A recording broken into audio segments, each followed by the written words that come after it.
Bonjour à tous, merci d'être sur Nexus. Vous l'avez vu dans le titre, ce week-end, il y a un événement. Toutes les associations et collectifs représentant les victimes avérées des vaccins Covid, aujourd'hui on peut dire avérées et non plus supposées. Tout le monde va se retrouver à Vierzon, dans le centre Val-de-Loire, ce samedi 1er février. Toutes ces organisations représentent plusieurs milliers de victimes. Certains ont déjà perdu des proches qui étaient en bonne santé avant le vaccin. Ils demandent à être écoutés. Il y a eu des rapports qui ont été donnés aux autorités de santé, mais pour l'instant, trop peu d'autorités, trop peu d'institutions ne leur donnent la parole. Ils seront donc à Vierzon, où vous pourrez les suivre aussi pour ceux qui ne peuvent pas se déplacer. Vous pourrez suivre cet événement directement sur les réseaux de l'association Chair à tout cœur qui organise ça. On a la chance d'être avec aujourd'hui une des organisatrices, la secrétaire de l'association Chair à tout cœur, Muriel, qui est avec nous, et Frédéric Beltra aussi qui va parler, que vous connaissez bien, qui est président de l'association Verity France. Bonjour à vous deux. Muriel, qu'est-ce que ça représente pour vous, cette réunion finalement des représentants de victimes ce week-end? Alors bonjour Romain, merci de nous avoir invités et de parler de l'événement donc, du 1er février. Donc en fait, ce n'est pas que des associations et collectifs de victimes, il y en a, la majorité sont là. C'est aussi tout un tas de collectifs et d'associations qui vont venir en aide aux victimes, que ce soit par du soutien, de l'écoute, des aides aux déclarations à la pharmacovigilance, comment monter des dossiers au NIAM. Là, c'est vraiment de A à Z, c'est-à-dire le maximum qu'on puisse faire pour aider ces gens qui sont actuellement toujours invisibilisés et puis, comme on le dit bien souvent, décrédibilisés. Hein, on ne les écoute pas, on leur dit que c'est dans leur tête, que ce n'est pas vrai, qu'ils sont anti-vax, ce qui n'est pas vrai puisqu'ils sont allés se faire vacciner soit en toute bonne foi, soit malheureusement parfois par contrainte pour garder leur emploi. Et du coup, nous, on est là pour ça. C'est-à-dire qu'on est là pour les rassembler, les écouter, les soutenir, mais également mettre tous ces collectifs et associations en lien de façon à ce qu'ils travaillent tous en synergie sur les différentes actions qu'ils veulent organiser dans l'année pour arriver à terme à une reconnaissance de ces effets indésirables et pouvoir que les victimes soient indemnisées. Alors nous, on inclut dans les victimes également les professionnels suspendus, hein, qu'ils soient du soin, militaire, aide de vie, etc., parce que ça n'a pas touché que la profession de santé. Et donc, qu'il y ait également une reconnaissance de toute cette maltraitance qu'ils ont subie et des fois des situations vraiment intolérables, donc avec tous les impacts socio-économiques qu'il y a eu pour toutes les victimes, qu'elles soient victimes dans leur corps ou victimes de cette maltraitance par rapport à leur emploi. Alors, vous avez parlé justement de monter des dossiers pour l'ONIAM. L'ONIAM, on rappelle que c'est l'Office d'indemnisation des accidents C'est médicaux. ça, tout à fait. Justement, il y a des centaines de personnes qui sont indemnisées. Je crois aujourd'hui, en tout cas, plus de 70 qui sont indemnisées suite au vaccin Covid. Donc, on se demande comment il n'y a pas plus d'enquêtes. Frédéric Beltra, donc on le rappelle, hein, vous êtes donc président de Verity France et vous avez perdu aussi justement votre fils. Pour vous, qu'est-ce que ça représente cette journée à Vierzon? Mais disons que c'est un rassemblement qui est très important puisqu'il permet aux familles qui ont été touchées de la même façon que moi de pouvoir créer des liens entre elles et de créer des structures pour par la suite pouvoir faire des opérations juridiques et arriver à obtenir peut-être pas gain de cause, mais au moins une clarté supplémentaire que celle que les autorités veulent bien nous accorder actuellement. J'ai été présent, enfin je suis présent dans la procédure de Liège qui a été faite à l'initiative de Frédéric Baldan. Euh, Pour les SMS? oui, entre autres, pour les SMS, entre autres. La dernière décision de justice qu'il y a eu a conclu à l'irrecevabilité de la plainte initiale donc, de Frédéric Baldan. Mais par contre, elle nous a permis d'obtenir le fameux troisième contrat que pratiquement personne n'a vu, qui est biffé d'en haut en bas pratiquement. Et nous, on l'a obtenu de façon légale et il n'est pas biffé. Donc si vous vous posez la question de savoir pourquoi il n'y a pas d'enquête, le jour où vous verrez ce qu'il y a écrit à l'intérieur, notamment sur l'article 4, vous comprendrez pourquoi ils ne font pas d'enquête. Ils ont clairement mis en danger la vie de la population. Et ils savent très bien ce qu'ils ont fait. Maintenant, ce qu'il faut savoir, c'est quelles sont les personnes qui ont signé ce document. Et finalement, le taux de connaissance de tous ces gens qui sont venus sur les plateaux en nous expliquant que le vaccin est efficace et sûr, est-ce qu'ils ont eu connaissance de ce qui a été signé dans les contrats? Voilà. Et à partir de là, on pourra tirer les parts de responsabilité de chacun. Donc, on est en train d'étudier actuellement juridiquement la forme la plus adéquate pour que tout le monde puisse se saisir de ces contrats, puisque étant une tierce partie on n'est pas tenu par le secret des affaires. L'ayant obtenu de façon légale, ce n'est pas contestable non plus.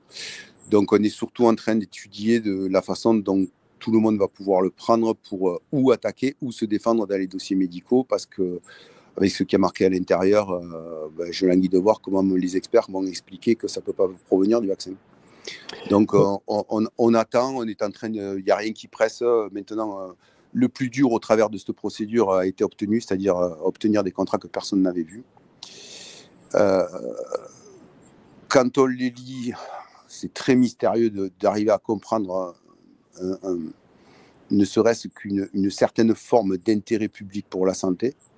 Ce qu'ils ont signé est incompréhensible dans le but de dire je vais sauver des gens avec ce produit-là.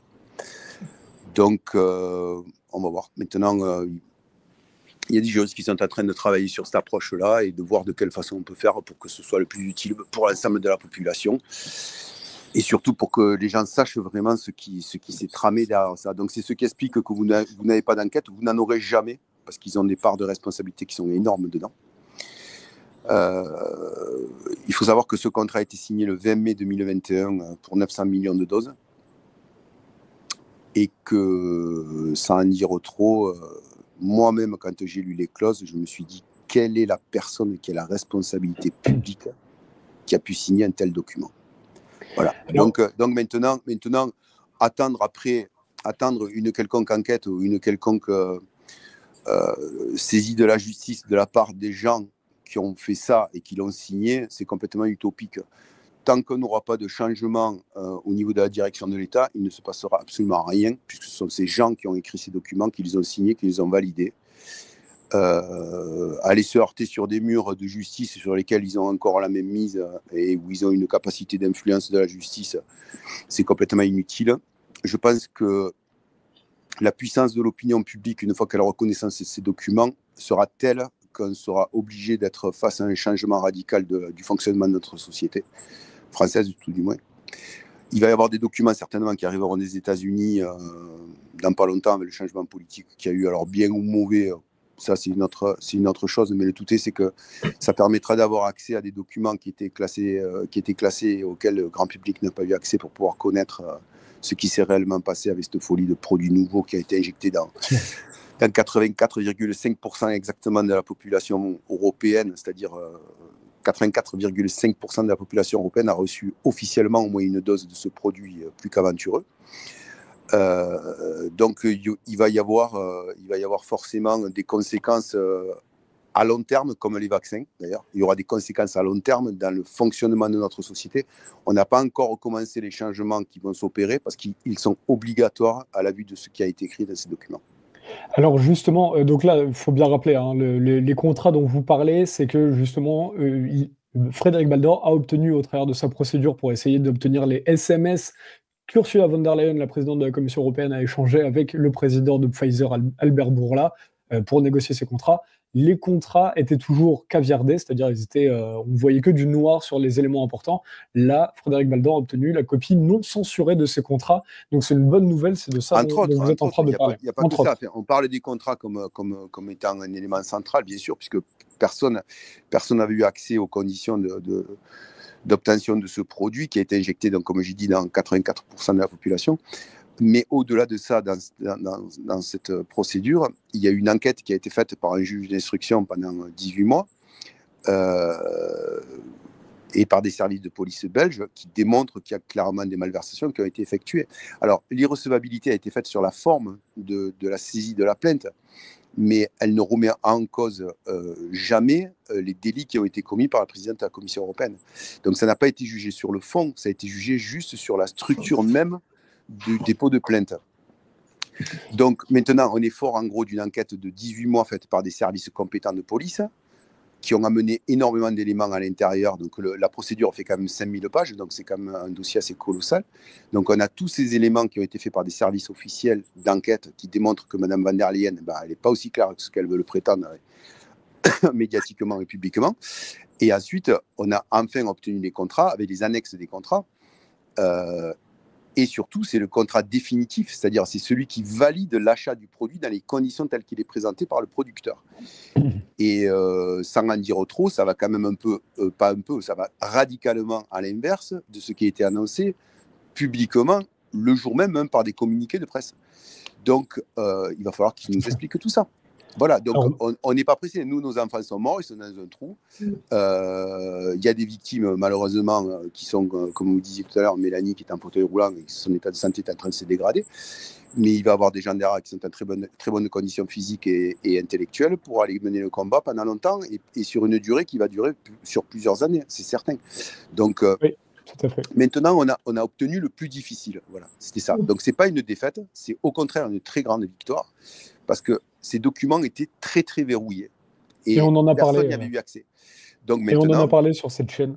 Tout à fait. Ouais, mais c'est d'une importance cruciale. Les gens ne se rendent pas compte à quel point ça a changé d'axe le combat que nous menons tous pour une reconnaissance des victimes, la reconnaissance des victimes et en même temps une quête de vérité qui est obligatoire par rapport à ça.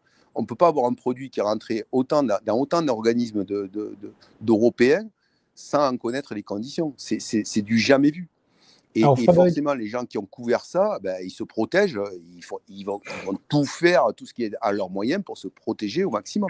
C'était tout à fait compréhensible. Donc ces gens-là, il faut les dégager des places dans lesquelles ils sont, où ils ont même mise pour s'auto-protéger. Ça, c'est le rôle de toute, je dirais, personne normalement constituée intellectuellement, puisque ces gens-là sont des dangers pour nous.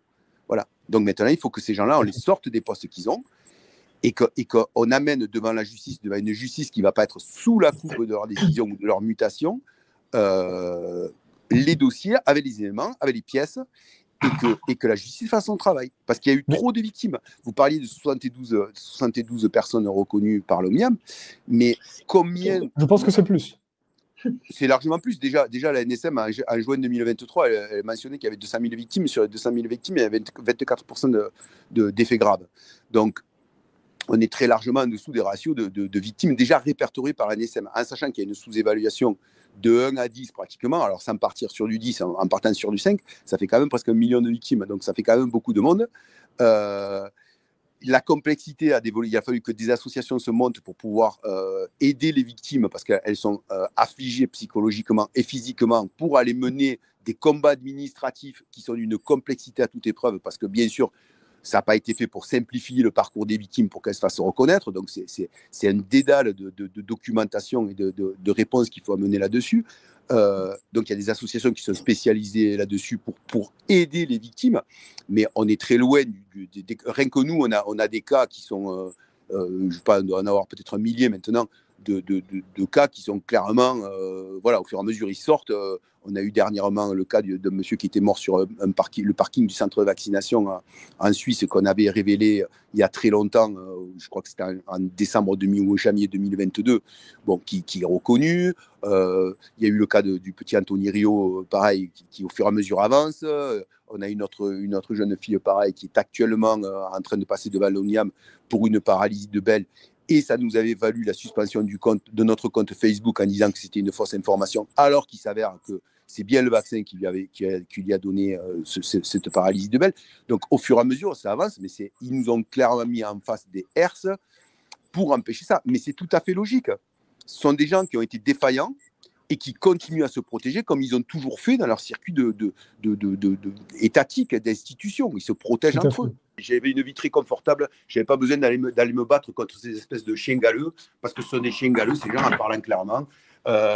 Et vraiment, il faut vraiment que tout le monde prenne la mesure de la dangerosité de ces gens-là. Moi, j'ai lu les contrats, je peux vous dire un truc, quand vous allez les lire, vous allez voir que ce sont des gens d'une perversion totale. Voilà. Donc maintenant, c'est au rôle de chaque Français maintenant, à un moment donné, d'assumer. Nous, on l'a fait en partant du pied de la tombe de nos enfants.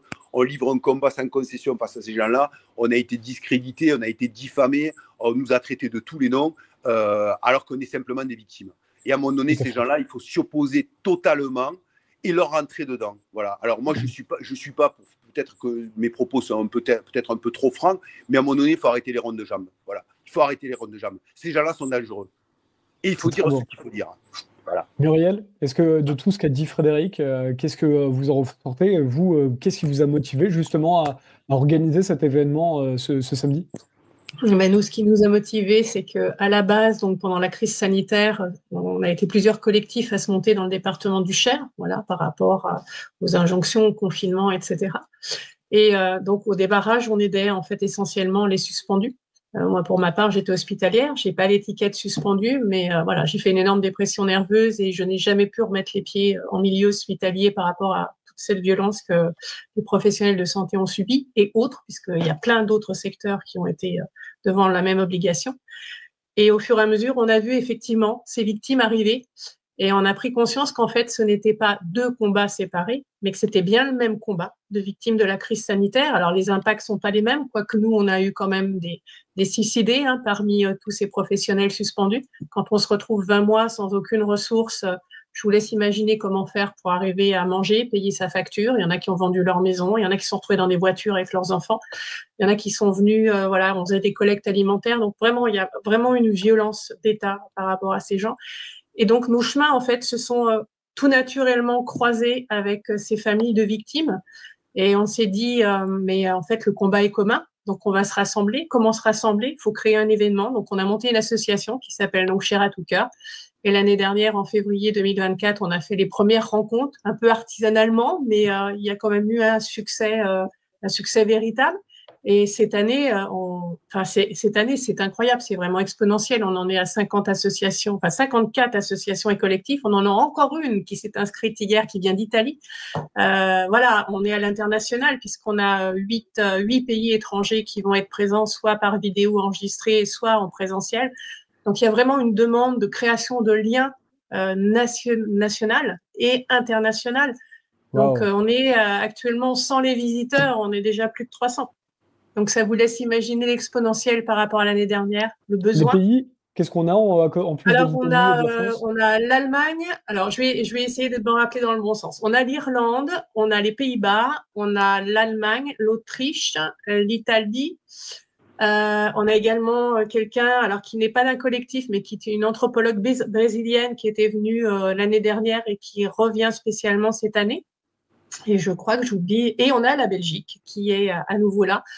Donc, en fait, ils vont témoigner à leur niveau de ce qui se passe dans leur pays, parce que bien souvent, on est centré sur la France, et comme la France, il y a un gros couvercle dessus, on ne sait pas ce qui se passe. Donc, ça va permettre de prendre un petit peu la température de comment ça avance à l'étranger, où ils en sont de la situation par rapport à l'obligation vaccinale, la prise en charge des victimes, le comportement des politiques. Donc, voilà. Et puis, en fait, oui, il y a une véritable synergie, une volonté de travailler ensemble. Et comme dit Frédéric, de faire émerger la vérité et puis tomber tous ces gens qui ont pris des décisions pour nous, contre nous, quelque part, parce que il y en a qui le payent très chèrement, voilà, aujourd'hui, et les mettre devant leurs responsabilités. Voilà, on prend pas des décisions pour la population en étant complètement à l'abri de toutes les répercussions que ça peut avoir, surtout si Frédéric dit qu'il savait très bien ce qu'il faisait, et on en est tout à fait convaincus, nous, en tout cas. Ben, ce sera un plaisir. Et donc, tout le monde pourra venir à Vierzon le samedi 1er février. C'est ouvert au public. Et sinon, comment les gens peuvent suivre la diffusion Alors, tout le à jour fait. même? Ouais.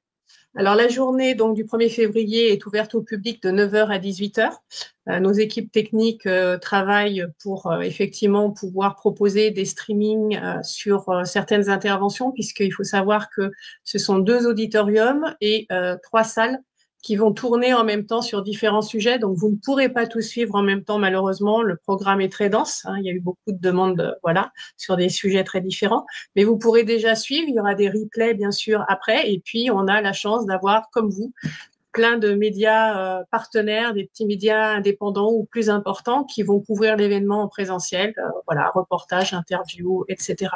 Donc, vous aurez toujours des retours sur ce qui va se passer sur cette journée très dense, mais surtout qui va être très riche en émotions, parce que je pense voilà, on est content de tous se retrouver, mais c'est un sujet qui va quand même être très difficile.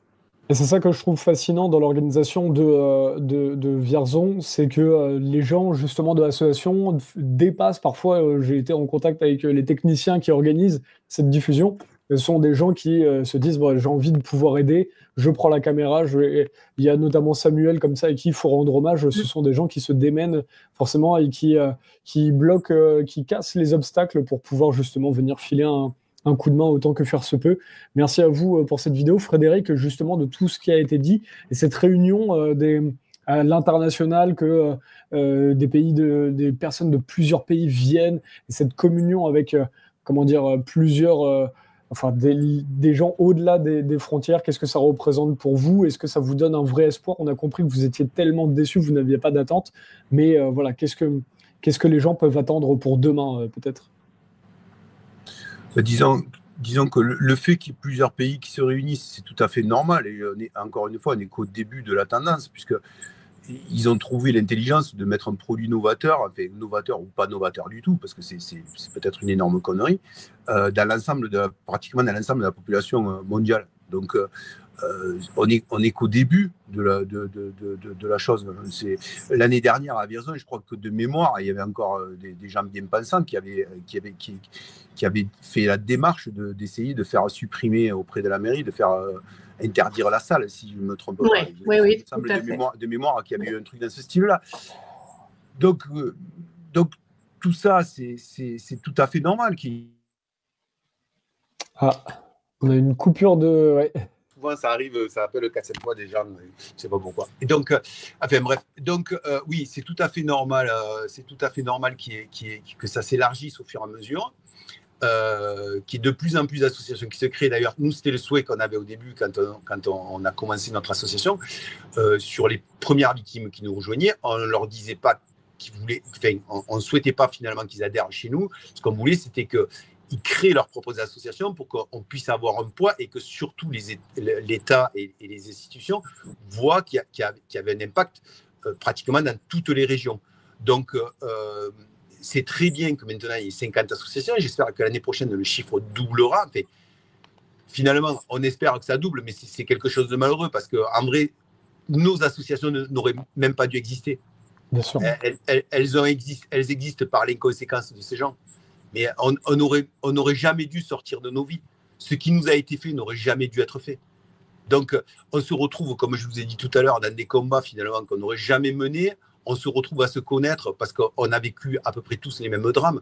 Tout à l'heure, vous parliez des gens qui ont été suspendus. Mais comment des pouvoirs publics sains qui veillent à leur population peuvent sortir des gens de leur activité professionnelle en sachant que le produit n'a pas été utilisé contre la transmission?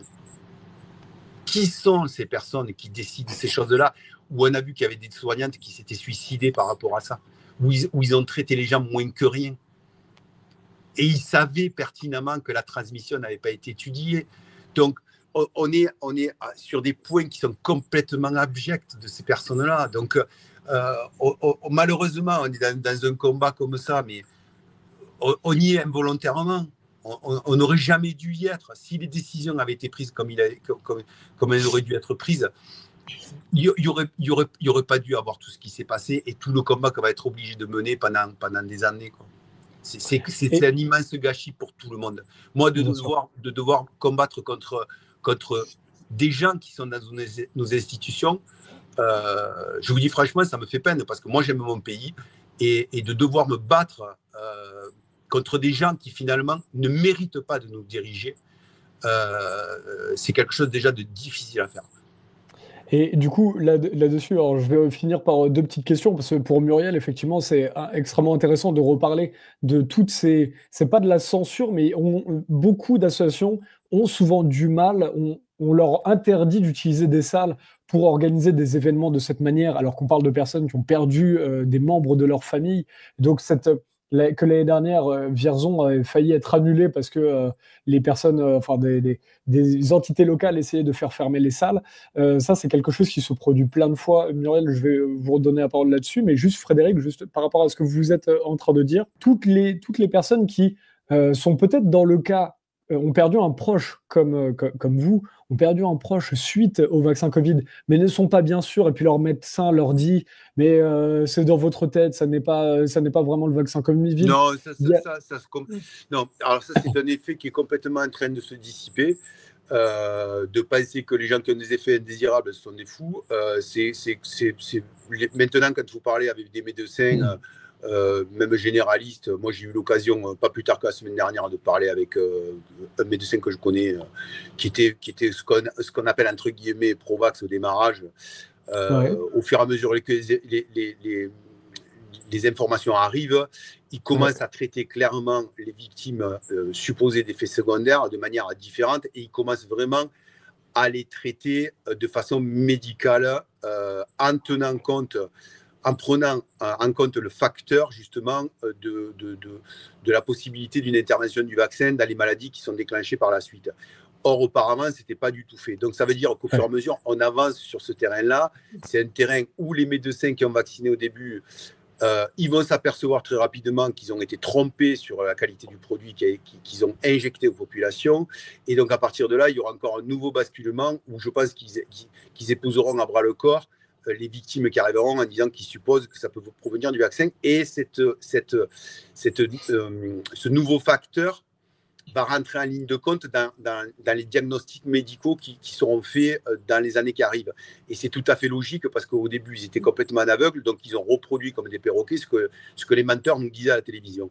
Donc maintenant, il y a la logique qui revient, l'intelligence de terrain qui revient aussi, la reproduction des cas aussi dans les cabinets où les médecins, quand ils reçoivent 10 personnes qui sont dans les mêmes cas, ils commencent eux-mêmes à se poser la question. Donc il y a une avancée qui est en train de se faire incontestablement dans l'appréhension même des victimes d'effets indésirables. C'est un travail commun qu'on fait tous. En faisant libérer des informations qui sont justement gardées secrètes, ou en travaillant sur des dossiers, en allant approfondir comme certains le font parce qu'ils sont spécialisés là-dedans, sur des interprétations de documents scientifiques qui ont été publiés. Il y a la recherche scientifique qui continue, où vous avez un nombre incalculable d'équipes dans le monde qui sont en train de travailler et d'essayer de trouver les effets qu'a ce produit dans notre organisme. Donc, chaque jour, pratiquement, il sort des nouvelles publications à ce sujet-là. Donc, au fur et à mesure, forcément, ça fait avancer la connaissance. Mais ça n'enlève pas que le point de départ de faire injecter dans pratiquement l'ensemble de la population un produit dont on ne connaissait rien, c'était une folie complète, et il faut que ces gens-là nous rendent des comptes. Ouais, c'est passionnant et tant mieux qu'il y ait une évolution à ce niveau-là. C'est agréable de l'entendre. Et il faut rappeler d'ailleurs là-dessus que les pharmacovigilances ne peuvent justement attester. Aujourd'hui, il y a des papiers qui sortent sur plusieurs maladies, des pharmacovigilances qui attestent du lien entre la vaccination et la maladie développée, et que cela se fait, ce papier, ce travail avec la pharmacovigilance ne peut être fait que travail des médecins. Il va falloir qu'ils nous expliquent comment ils ont fait une pharmacovigilance très rapprochée. Ça, c'est pareil, quand vous allez avoir les contrats, vous allez rigoler. Donc, il va falloir qu'ils nous expliquent comment ils ont fait pour faire la traçabilité sur le produit. Incroyable. Merci en tout cas. C'est incroyable. Je vous garantis, vous n'êtes pas au bout de vos surprises. Eh ben, écoutez, on sera là avec notre média et puis tous les médias libres feront leur travail, on fera notre travail de pouvoir transmettre ces informations. Muriel, donc juste avant de vous laisser tous les deux, merci d'avoir pris le temps. Muriel, justement, c'est cette difficulté d'obtenir des salles et de ce risque que la salle soit fermée, vous communiquez le lieu au dernier moment, puisque sinon, effectivement, les entités locales peuvent essayer de censurer la parole, de censurer ces congrès, ces conférences. Qu'est-ce que vous pouvez, quel est votre regard sur ce phénomène ? Notre regard, c'est qu'effectivement, on l'a vécu, mais vraiment vécu l'année dernière, c'est-à-dire que ça a été annulé la veille. On nous a appelés en dernière minute en nous disant que non, c'était pas possible. Et donc, pour quelle raison ? Je pense qu'on dérangeait. Enfin, c'était un sujet qui était encore très épidermique. On avait. La raison officielle. Qu'est-ce que vous disiez, la raison officielle ? Qu'en fait, ils ne souhaitaient pas qu'on tienne ces rencontres, parce que en gros, ça allait déranger. Mais en fait, ils ont subi. Alors, c'est pas que des pressions locales. Il y a eu des pressions, parce que c'est la communauté de communes, c'est un lieu public qui nous loue le centre de congrès, et donc ils ont subi des pressions. Donc, ils ont annulé et on a réagi, nous, en face, en tant que citoyens, c'est-à-dire qu'on a mobilisé tous les collectifs, toutes les associations qui venaient, les différents membres qui ont contacté la communauté de communes en disant qu'en fait, on était là pour des gens qui souffraient. On n'était pas là pour mettre le bazar, on était vraiment là en soutien. Et donc, à 18h30, ça devait être à peu près ça, on a été rappelé en disant que finalement, on nous autorisait à tenir nos rencontres qui se sont très bien passées, il n'y a pas eu de soucis. voilà, ça a été fait dans le calme, on n'a pas été dehors voilà, créer des problèmes à la commune. Bien au contraire, tout a été bien encadré, voilà. Et donc cette année, en fait, ce qui se passe, c'est que enfin moi je suis comme Frédéric, on sent qu'il y a un réel changement chez les gens. Alors pas sur 80 ou 90% de la population, mais il y a un réel changement. Moi je dis aux gens, il faut parler. Il faut pas avoir peur de parler, de dire les choses. Vous n'allez pas dans le conflit, vous délivrez de l'information. On se rend compte qu'en face, les gens sont beaucoup plus réceptifs, sont aussi dans le doute ou commencent à s'interroger réellement sur ce qu'on leur soumet. Et donc, du coup, cette année, on est plutôt en bon terme avec, il faut le reconnaître, avec la mairie de Vierzon, qui sait très bien ce qu'on fait, qui nous a autorisé à faire du fléchage pour les collectifs visiteurs qui vont venir. Donc, il n'y a aucun souci, on a un bon relationnel. Et puis par contre, voilà, en tout cas sur les intervenants, il n'y aura aucun nom de communiqué. C'est en gros une surprise. On se dit que nous, le plus important, c'est les thèmes qui vont être abordés, pas les personnes qui vont en parler, qu'on les aime pas, voilà. Nous, ce qu'on veut, c'est délivrer de l'information, être présent pour les victimes et faire notre travail, tout simplement. Merci à vous deux d'avoir pris le temps et on espère effectivement que la parole puisse être libre comme ça, c'est intéressant puisque autant ils arrivent à censurer l'information pour les médias libres directement en nous coupant des vidéos sur les plateformes et c'est pareil pour quand on essaie d'organiser des conférences comme vous le faites, de venir mettre cette repression au local. Et vous avez raison dans ce que vous dites de parler tranquillement parce que les gens commencent à comprendre, à devenir de plus en plus de monde commence à devenir de plus en plus rebelle, on va dire d'une certaine manière, puisque les gens comprennent les choses, mais il faut pouvoir parler doucement. Je pense que si les gens se sont autant pris la tête pendant le Covid, déjà il y avait cette urgence. Excuse-moi, je te coupe, c'est pas rebelle du tout. Hein. C'est pas rebelle du tout. Vouloir obtenir justice et vérité, c'est pas être un rebelle. C'est juste exiger les droits qui nous sont légitimement obtenus. C'est des droits que nous avons. Nos anciens sont battus pour avoir ces droits-là. Là, on nous refuse la justice et la vérité comme si nous étions des enfants. Donc, on n'est pas des rebelles. On est juste dans une normalité que ceux qui nous empêchent d'avoir accès à ces éléments-là, eux n'y sont plus. C'est pas être rebelle ce qu'on fait. Ce qu'on fait, c'est être juste normaux. C'est eux qui ne le sont plus. Faut pas se mettre des termes qu'on n'a pas. Moi, je suis pas rebelle pour dessous. Hein. Alors, je le disais pas pour vous. C'est des droits qui me sont propres en tant qu'individu. C'est très important de le préciser.